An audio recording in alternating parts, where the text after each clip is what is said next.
இயேசுவே ஆண்டவர் என்ற இந்த மினிஸ்ட்ரி மூலமாக உங்களை வாழ்த்தி வரவேற்கிறோம்.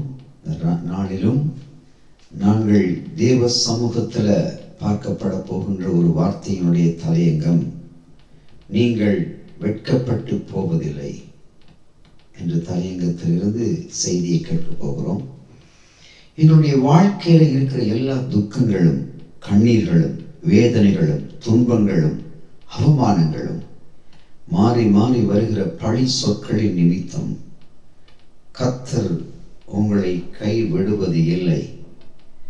மரித்தேன், ஏதோ சதா காலங்களில் நான் உயிரோடு இருக்கிறேன் என்று சொன்ன தேவன் உங்கள் பக்கத்தில் தான் இருக்கின்றார். அவரை அறிய முடியாதபடி கண்கள் இருளடைந்திருக்கிறது. வாழ்க்கையில் இருக்கிற துக்கங்களை எல்லாம் அவர் சுமந்து கொள்ளுவார் என்ற அந்த நம்பிக்கை அற்ற சூழ்நிலையிலே நீங்கள் வாழ்ந்து கொண்டிருக்கிறீர்கள். நீங்கள் ஒருபோதும் வெட்கப்பட்டு போக கர்த்தர் உங்களை விடுவது இல்லை.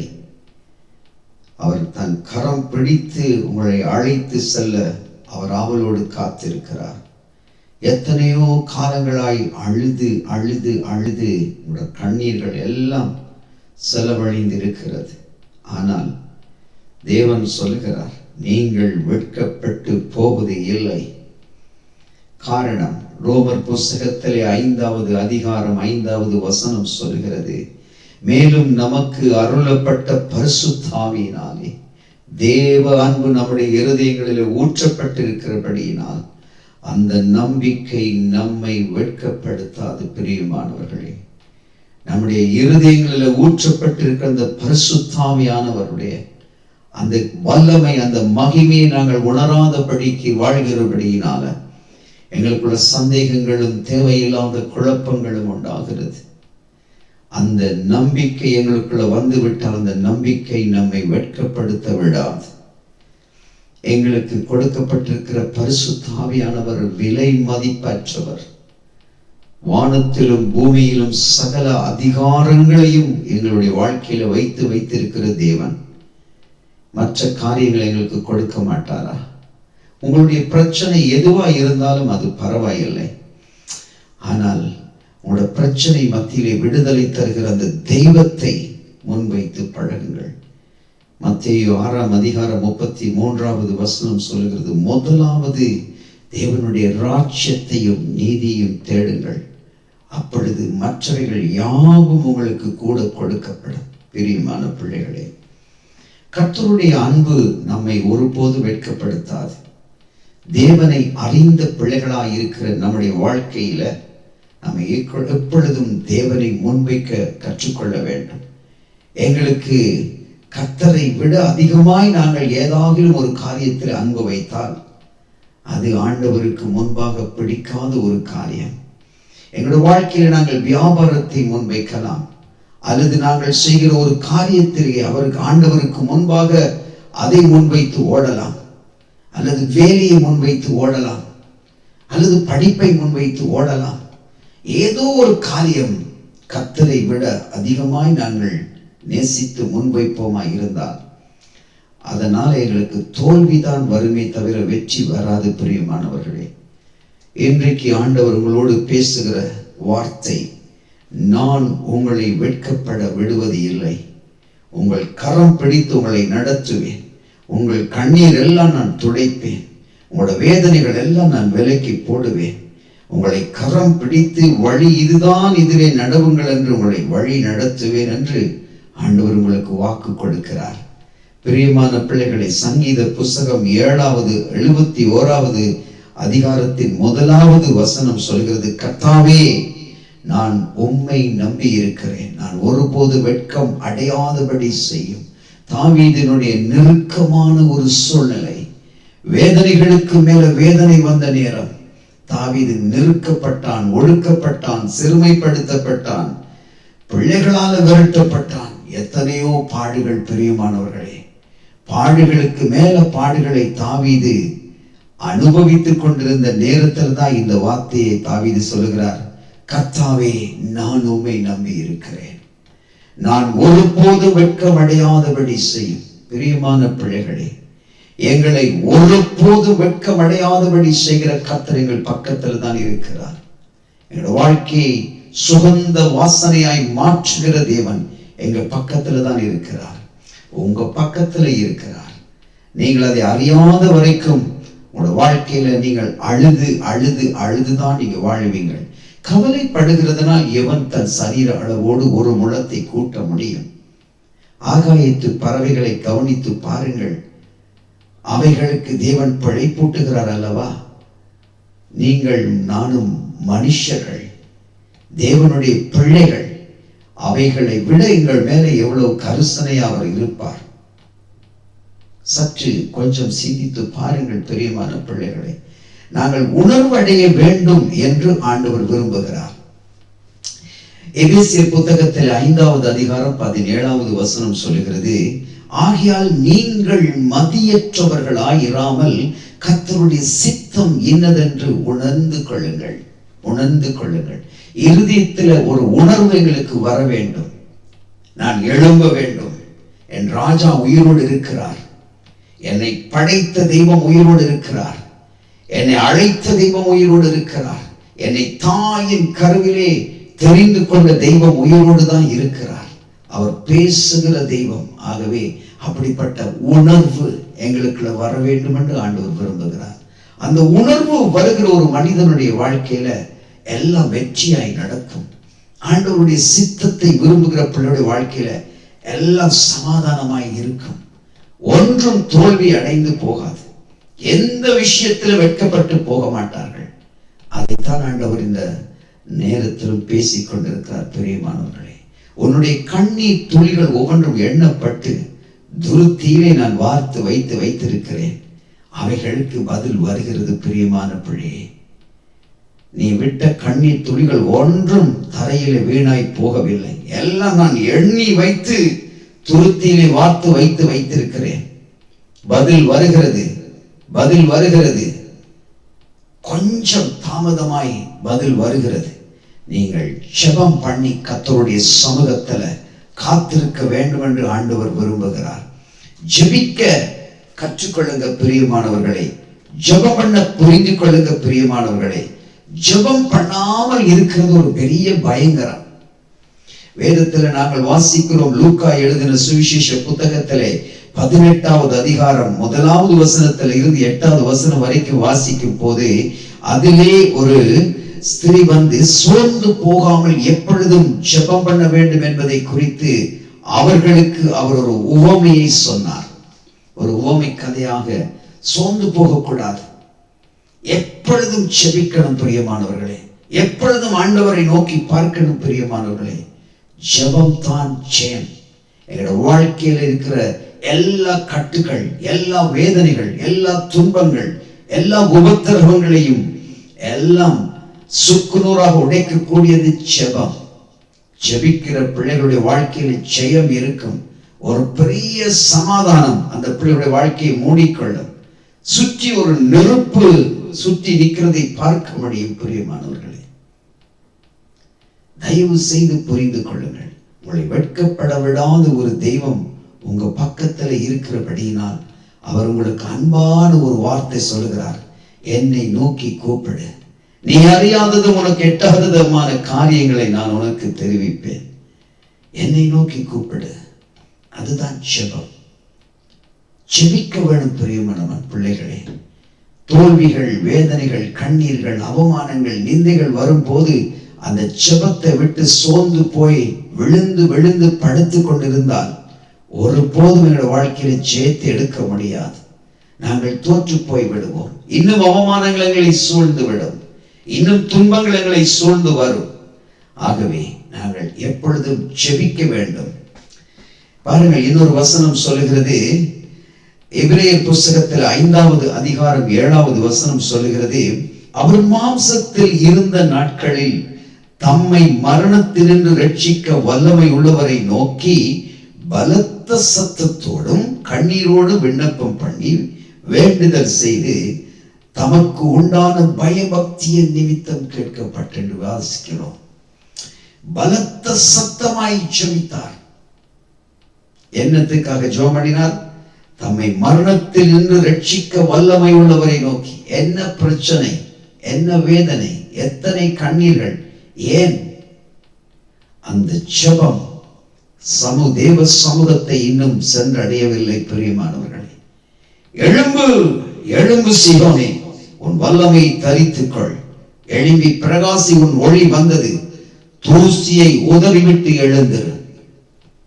எதுவரைக்கும் இப்படி அமைதியாய் படுத்துக் கொண்டு வேதனைப்பட்டு கண்ணீர் விட்டு அழுது அழுது அழுது என் வாழ்க்கை ஏன் இப்படி இருக்குது? நான் ஆண்டவரை அறிந்து என்ன பிரயோஜனம்? நான் இந்த தெய்வத்தை அறிந்ததுக்கு பிறகு என் வாழ்க்கையில இவ்வளவு போராட்டம் என்று நீங்க சொல்லிக் கொண்டு இருக்கிறீங்களா? முதலாவது நீங்க தேவ சமூகத்துல அமர்ந்து ஜெபம் பண்ணுங்க. ஆண்டவரை நோக்கி அழுது ஜெபிங்க. உள்ளத்தை திறந்து அவரோடு பேசுங்க. உங்களை வெட்கப்பட விடுவது இல்லை. உங்களை ஒருபோதும் எந்த மனுஷருக்கு முன்பாக நீங்கள் தலை குனிந்து நிற்பது இல்லை. எந்த மனுஷருக்கு முன்பாக நீங்கள் தலை குனிந்து நிற்பது இல்லை. கர்த்தர் உங்களை ஆசீர்வதிக்கவே ஆசீர்வதிக்கத்தான் உங்களை தாயின் கருவில வேறு பிரித்தார். உன்னை பெயர் சொல்லி அழைத்து முத்தரித்தேன். நீ என்னுடையவன், நீ என்னுடையவள் என்று உனக்கு நான் பெயரிட்டு இருக்கிறேன். உன்னை ஆசீர்வதிக்க நான் கடந்து வந்திருக்கிறேன் என்று ஆண்டவர் சொல்லுகிறார். ஆகவே ஜெப வாழ்க்கையில சோர்ந்து போகக்கூடாது. பிரியமான பிள்ளைகளே, இன்னொரு வசனத்துல நாங்கள் வாசிக்கிறோம். ரோமர் புஸ்தகம் 15வது அதிகாரம் 32வது வசனத்துல சொல்லப்படுகிறது, நீங்கள் தேவனை நோக்கி செய்யும் ஜெபங்களில் நான் போராடுவது போல நீங்களும் என்னோடு கூட போராட வேண்டும் என்று நம்முடைய கர்த்தராகிய இயேசு கிறிஸ்துவின் நிமித்தமும் ஆவியானவருடைய அன்பின் நிமித்தமும் உங்களை வேண்டிக் கொள்கிறேன். பவுல் அடிகளாருக்கு வந்த போராட்டங்களைப் போல ஒரு போராட்ட வேத புஸ்தகத்தில் வேறு யாரையும் நாங்கள் பார்க்க முடியாது. பிரியமானவர்களே, அவ்வளவு போராட்டம். எத்தனையோ தடவை மரணத்துக்கு கிட்ட நெருங்கினார். ஆனாலும் அவர் என்ன சொன்னார் தெரியுமா? நான் போராடுவது போல நீங்களும் போராடி ஜெபங்க, போராடி ஜெபிங்க, ஆண்டவரோடு போராடி நில்லுங்க. ஆண்டவரே, நீங்க எனக்கு தந்தாத்தான் நான் உங்களை விடுவேன், நீங்க எனக்கு இப்படி செய்தாத்தான் உங்களை விடுவேன். அப்படி ஜெபம் பண்ணுங்க. பிரியமானவர்களே, உங்களை ஆசீர்வதிக்கிற தேவனை நீங்க விட்டு விட்டு நீங்க அமைதலா இருந்தால் எப்படி ஜெயிப்பது? எப்படி ஜெயிப்பது? பிசாசு சிரிப்பான் அல்லவா? அவன் சிரிப்பான் அல்லவா? அவன் சிரிக்காம இருக்கணும்டா, நீங்க எழும்ப வேண்டும், எழும்ப வேண்டும். உனக்கு இருக்கிற பலத்தோடு போ. பலத்தினாலும் அல்ல, பராக்கிரமத்தினாலும் அல்ல, தேவனுடைய ஆவியினாலே எல்லாவற்றையும் சாதிக்க முடியும். பிரியமானவர்களே, உனக்கு இருக்கிற இந்த பலத்தோடு போ என்று சொன்னாரே. எழும்புங்க, எழும்பி தேவ சமூகத்தில் ஜெபிக்க கற்றுக்கொள்ளுங்க. பிரியமானவர்களே, உணர்வுள்ள ஒரு மனிதனாய் நீங்க நடந்து கொண்டு கர்த்தருடைய சமூகத்தில் நின்று ஜெபிக்க வேண்டும். கர்த்தரை தேட வேண்டும். பிரியமானவர்களே, கர்த்தரை தேட வேண்டும். அவருடைய நாமத்தை அறிந்த பிள்ளைகள் அவரை தேடுகிறதை விட்டுவிடக் கூடாது. வேதம் சொல்கிறது, ஏசாயா 55வது அதிகாரம் 6வது வசனம் சொல்கிறது, கர்த்தரை கண்டடையத்தக்க சமயத்தில் அவரை தேடுங்கள், அவர் சமீபமாயிருக்கையில் அவரை நோக்கி கூப்பிடுங்கள். கர்த்தரை கண்டடையத்தக்க சமயத்தில் அவரை தேட வேண்டும். அவர் சமீபமாயிருக்கையில் அவரை நோக்கி கூப்பிடுங்க. எத்தனை தடவைகள் தேவ பிரசன்னத்துக்குள்ள வாழ்ந்த அனுபவம் உங்களுக்குள்ள இருக்கிறது. ஆனால் ஏன் இன்று சோர்ந்து போய் இருக்கிறீங்க? ஏன் சோர்ந்து போய் இருக்கிறீங்க? காரணம், அவரை கண்டடையத்தக்க சமயத்தில் நீங்கள் அவரை தேடாமல் விட்டபடியினால். இன்றைக்கும் பிரியமான பிள்ளைகளே, இந்த செய்தியை கேட்டுக்கொண்டிருக்கிற உங்களோடு கர்த்தர் பேசுகிற ஒரு காரியம், அவர் சமீபமாய் இருக்கையில் அவரை நோக்கி கூப்பிடுங்கள். அவர் பக்கத்தில் தான் இருக்கிறார். 2 நாளாகம புஸ்தகம் 7வது அதிகாரம் 14வது வசனம் சொல்கிறது, என் நாமம் தரிக்கப்பட்ட என் ஜனங்கள் தங்களை தாழ்த்தி ஜெபம் பண்ணி என் முகத்தை தேடி தங்கள் பொல்லாத வழிகளை விட்டு திரும்பினால், அப்பொழுது பரலோகத்தில் இருக்கிற நான் கேட்டு அவர்கள் பாவத்தை மன்னித்து அவர்கள் தேசத்துக்கு சேமத்தை கொடுப்பேன். என் நாமம் தரிக்கப்பட்ட என் ஜனங்கள், என் ஜனங்கள். அவருடைய அந்த ஆதங்கத்தை பார்த்தீங்களா பிரியமான பிள்ளைகளை? அவர் உரிமை கூறுகிறார், என் ஜனங்கள் என்னிடத்தில் வந்து தங்கள் குறைகளை அறிக்கை செய்ய வேண்டும். நாங்கள் ஒருபோதும் என்னை நல்லவன், நான் நீதிமான், நான் பரிசுத்தவான், நான் அப்படி நான் இப்படி என்று ஒரு நாளும் சொல்லக்கூடாது. எங்களை தாழ்த்த வேண்டும். எங்களை ஆண்டவர்கிட்ட சொல்ல வேண்டும். ஆண்டவரே, நான் பலவீனன், நான் குறையுள்ளவன், நான் ஒன்றும் இல்லை, உங்களுக்கு முன்பாக ஒன்றும் இல்லை ஆண்டவரே, இந்த குப்பையாய் இருக்கிறேன் என்று எங்களை அவ்வளவாய் தாழ்த்தி அவருக்கு முன்பாக நிற்கும் போது எங்க வாழ்க்கையில மாற்றங்கள், பெரிய சமாதானம், சொல்ல முடியாத ஒரு ஆசீர்வாதம் எங்களுக்கு அவர் தருவார். அவர் தருவதற்காக காத்திருக்கிறார். பிரியமானவர்களே, எங்களுடைய வழிகளை சிந்தித்து பார்க்க வேண்டும் என்று ஆண்டவர் சொல்லுகிறார். எங்கள் வழிகளை அவருக்கு முன்பாக சிந்தித்து பார்க்க வேண்டும் என்று ஆண்டவர் விரும்புகிறார். விசுவாசத்தோடு கேட்க வேண்டும். எதை கேட்டாலும் எங்களுக்கு அளவில்லாத ஒரு விசுவாசம் இருக்க வேண்டும். கர்த்தரை அறிகிற அறிவும் அந்த விசுவாசமும் எங்களுக்குள்ள கூட வந்து விட்டால் பலத்த காரியத்தை சாதிக்க முடியும். பிரியமானவர்களே, வேதத்தில் நாங்கள் வாசிக்கிறோம், 1 யோவான் 5வது அதிகாரம் 4வது வசனம் சொல்கிறது, தேவனால் பிறப்பது எல்லாம் உலகத்தை ஜெயிக்கும். நம்முடைய விசுவாசமே உலகத்தை ஜெயிக்கிற ஜெயம். நமக்குள்ள இருக்கிற விசுவாசம் அது உலகத்தை ஜெயிக்கும். எப்பேற்பட்ட பிரச்சனைகளையும் ஜெயம் எடுக்கிறதற்கு நமக்குள்ள ஒரு விசுவாசத்தை கர்த்தர் வைத்திருக்கிறார். அந்த விசுவாசம் இல்லாமல் தேவனுக்கு பிரியமாய் இருப்பது கூடாத காரியம். பிரியமான பிள்ளைகளே, விசுவாசிக்கிறவன் பதறான் என்று வேதம் சொல்கிறது. விசுவாசத்தினால் நீதிமான் பிழைப்பான் என்று வேதம் சொல்கிறது. விசுவாசத்தோடு கேட்கிற இவனும் பெற்றுக் கொள்ளுகிறான் என்று வேதம் சொல்கிறது. கடுகளவு விசுவாசம் உள்ளவன் இந்த மலையை பார்த்து அப்புறம் போ என்று சொன்னால் ஆகும் என்று வேதம் சொல்கிறது. மார்த்தாளே, நீ விசுவாசித்தால் தேவனுடைய மகிமையை காண்பாய். மார்த்தாளே, நீ விசுவாசித்தா போதும் தேவனுடைய மகிமையை காண்பாய். அப்படித்தான் ஆண்டவர். பிரியமான பிள்ளைகளே, ஆண்டவர் எங்களிடத்துல அவர் மேல வச்சிருக்கிற விசுவாசத்தை எதிர்பார்க்கிறார். விசுவாசம் இல்லாமல் கர்த்தரோடு நாங்கள் நடக்க முடியாது. அவரிடத்தில் ஒரு காரியத்தை பெற்றுக்கொள்ள முடியாது. ஆபிரகாம் விசுவாசித்தான், அது தேவனுக்கு முன்பாக நீதியாக எண்ணப்பட்டது. ஆபிரகாமை பார்த்து சொன்னார், நீ வெளியே வந்து நட்சத்திரங்களை கவனித்து பார், எண்ணக்கூடுமானால் அந்த நட்சத்திரங்களை எண்ணு, இப்படியாய் ஒரு சந்ததியை நான் ஆசீர்வதிப்பேன் என்று ஆண்டவர் சொன்னார். ஆபிரகாம் அதை விசுவாசித்தான். அதுதான் ரகசியம். பிரியமானவர்களே, எங்களுக்கு ஒரு வாக்கு கிடைக்கிறதா, எங்களுக்கு ஒரு வாக்கு தத்துவம் வருகிறதா, கர்த்தர் என்னை ஆசீர்வதிப்பேன் என்று சொல்லுகிறாரா, முதலாவது அதை நாங்கள் விசுவாசிக்க வேண்டும். முதலாவது அதை ஏற்றுக்கொள்ள வேண்டும். எஸ், என் ஆண்டவர் என்னை ஆசீர்வதிப்பார், என் ராஜா என்னை ஆசீர்வதிக்கவே ஆசீர்வதிப்பார், நான் வெட்கப்பட்டு போகாதபடி அவர் செய்வார் என்று எங்கள் உள்ளத்தில் நாங்கள் விசுவாசிக்க வேண்டும். அப்போஸ்தலர் புத்தகத்திலே 15வது அதிகாரம் 9வது வசனம் சொல்கிறது, விசுவாசத்தினாலே அவர்கள் இருதயங்களை அவர் சுத்தமாக்கி நமக்கும் அவர்களுக்கும் யாதொரு வித்தியாசமும் இராதபடி செய்தார். விசுவாசம் இல்லாமல் ஒரு காரியத்தை அவர்களால் சாதிக்க முடியாது. அப்போஸ்தலர் காலத்தில் அவர்கள் பயங்கரமாய் கர்த்தரை விசுவாசித்தார்கள், தேவனை விசுவாசித்தார்கள். பரிசுத்த ஆவியானவர் எங்களுடைய வாழ்க்கையில வந்துவிட்டால், பிரியமான சகோதர சகோதரிகளே, உங்களுடைய வாழ்க்கையில நீங்கள் பரிசுத்த ஆவியானவரை பெற்றுக்கொண்டதுண்டானால் விசுவாசத்தில் நீங்கள் வழி தவறி போகக்கூடாது. விசுவாசத்தை விட்டு வலது இடதுபுறம் சாயக்கூடாது. கர்த்தர் எப்போது நம் பக்கத்தில் தான் இருக்கிறார். நமக்குள்ள இருக்கிற ஆவியானவர் எங்களை கைட் பண்ணுகிறதை நாங்கள் கவனிக்க முடியும். அவர் பேசுகிறதை நாங்கள் கவனமாய் கேட்க முடியும். ஆகவே நீங்க வெட்கப்பட்டு போவது இல்லை என்று ஆண்டவர் உங்களுக்கு ஆணித்தரமாய் இந்த வார்த்தையை பேசுகிறார். 1 யோவான் புத்தகத்துல 2ஆம் அதிகாரம் 28வது வசனம் சொல்லுகிறது, இப்படி இருக்க பிள்ளைகளே, அவர் வெளிப்படும் போது நாம் அவர் வருகையில் அவருக்கு முன்பாக வெட்கப்பட்டு போகாமல் தைரியம் உள்ளவர்களாய் இருக்கும்படி அவரில் நிலைத்திருங்கள்.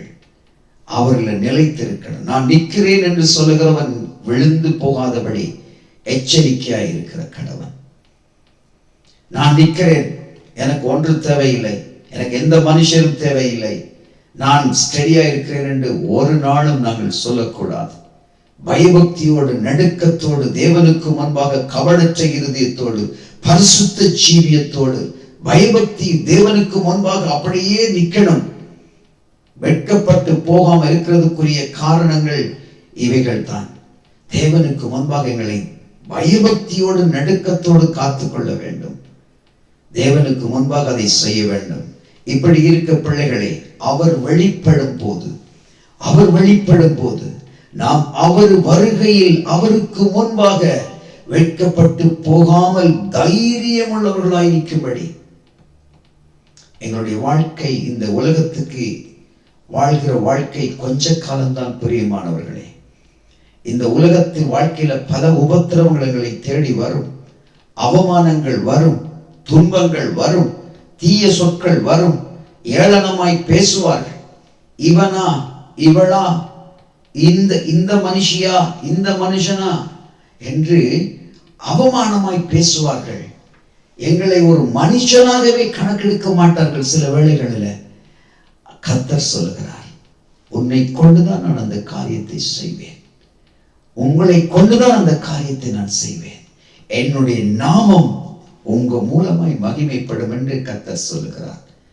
ஒரு நாள் வெட்கப்பட விட மாட்டார். பிரியமான பிள்ளைகளே, நீங்க கவலைப்பட்டு, வேதனைப்பட்டு, துன்பப்பட்டு இருக்கிற உங்களோட வாழ்க்கை தலைகீழாய் மாற்றி உங்களோட வாழ்க்கையை உயர்ந்த ஸ்தானத்துல கொண்டு போய் நிலைநிறுத்துகிற கர்த்தர் உங்க பக்கத்துல வந்து நிற்கிறார்.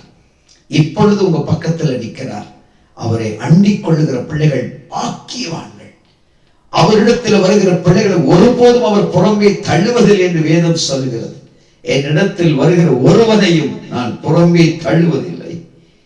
வேதம் சொல்கிறபடி உங்களை கர்த்தர் ஆசீர்வதிக்கவே ஆசீர்வதிப்பார். பிரியமான பிள்ளைகளை, நம்பிக்கையில பலன் கொள்ளும்படி உங்களை ஆசீர்வதித்து உங்களை வெட்கப்படுத்த விடாதபடி காக்கிற தேவன். இரண்டாவது பார்த்தோம், அவர் வரும்போது நாங்கள் வெட்கப்பட்டு போகாதபடி அவருடைய வருகையிலே தைரியம் உள்ளவர்களாக இருக்க எங்களை ஆசீர்வதிக்கிறார். மூன்றாவது காரியம், திருப்தியாக்கி நடத்துகிற ஒரு தேவன். யோவேல் புஸ்தகத்தில் 2வது அதிகாரம் 26, 27 வசனங்களை வாசிக்கும் போது, நீங்கள் சம்பூர்ணமாய் சாப்பிட்டு திருப்தி அடைந்து உங்களை அதிசயமாய் நடத்தி வந்த உங்கள் தேவனாகிய கர்த்தருடைய நாமத்தை துதிப்பீர்கள். என் ஜனங்கள் ஒருபோதும் வெட்கப்பட்டு போவதில்லை என்று ஆண்டவர் சொல்லுகிறார். என் ஜனங்கள் ஒருபோதும் வெட்கப்பட்டு போவதில்லை, என் ஜனங்கள் ஒருபோதும் வெட்கப்பட்டு போவதில்லை. அப்படி திருப்தியாக்கி நடத்துகிற தேவன் எங்களோடு கூட இருக்கிறார். பிரியமானவர்களே, சம்பூர்ணமாய் சாப்பிடுவீர்கள். எல்லா குறைவையும் கர்த்தர் நிறைவாக்குவார்.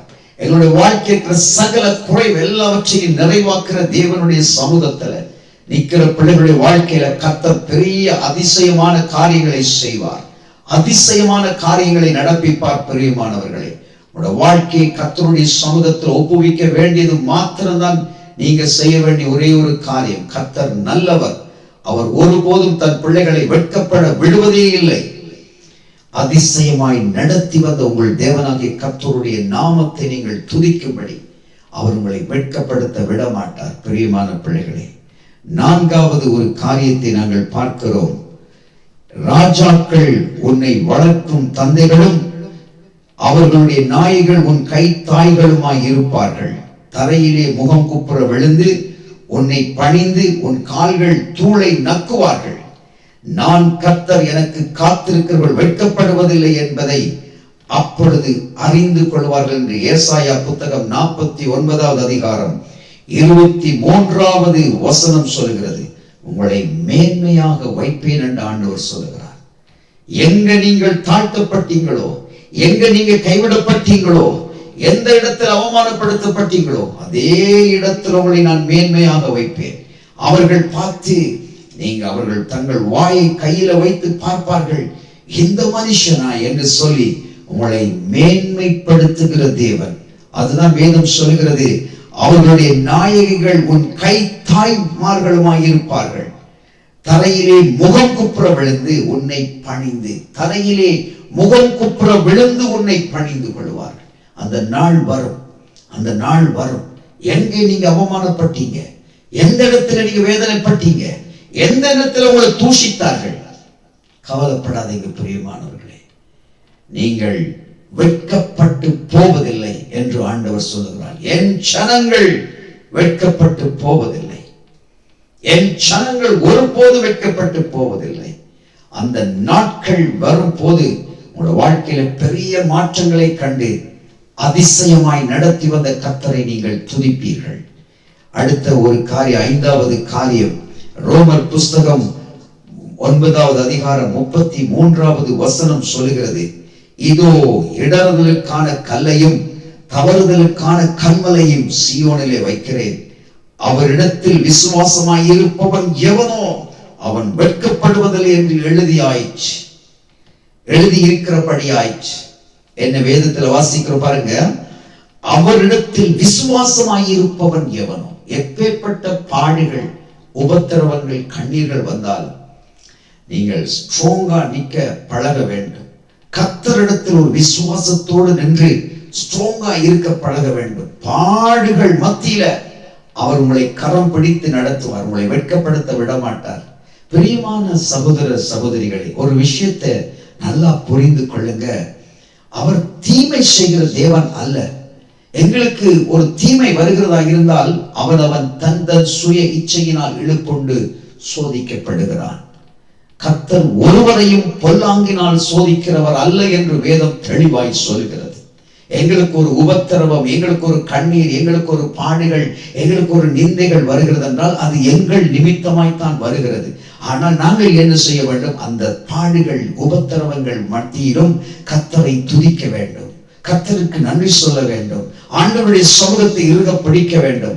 அவருக்கு வேதனைகளை கொண்டு வருகிற காரியங்கள், அவருடைய இருதயத்தை கசப்பை கொண்டு வரக்கூடிய காரியங்களை நாங்கள் செய்யக்கூடாது. அவருடைய உள்ளம் வேதனைப்படக்கூடிய காரியங்களை நாங்கள் செய்யக்கூடாது. அவருடைய ஆவியானவரை விசனப்படுத்தக்கூடாது. பிரியமான பிள்ளைகளே, இதுதான் நாங்கள் செய்யக்கூடிய புத்தி உள்ள ஒரு ஆராதனை, புத்தி உள்ள ஒரு ஆராதனை.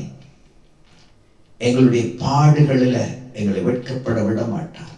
எத்தனை உபத்திரவங்கள், எத்தனை கண்ணீர், எத்தனை நிந்தைகள், எத்தனை மாறி மாறி பழிச்சொற்கள் வந்தது. அதுல எல்லாவற்றிலும் உயர்ந்த ஸ்தானத்துல கொண்டு போய் நிறுத்துகிற கர்த்தர் எங்க மத்தியில தான் இருக்கிறார். பெரியமானவர்களே, கண்ணீரோடு விதைக்கிறவர்கள் கம்பீரத்தோடு அறுப்பார்கள்.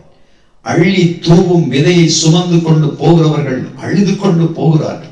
ஆனால் அறுவடை நாட்களிலோ கம்பீரிப்பார்கள் என்று வேதம் சொல்கிறது.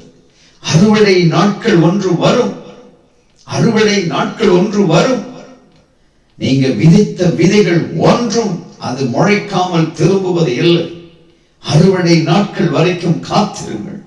அள்ளி தூவுகிற விதையை சுமந்து கொண்டு போகிறவர்கள் அழுது கொண்டுதான் போவார்கள், அழுதுதான் விதைப்பார்கள்.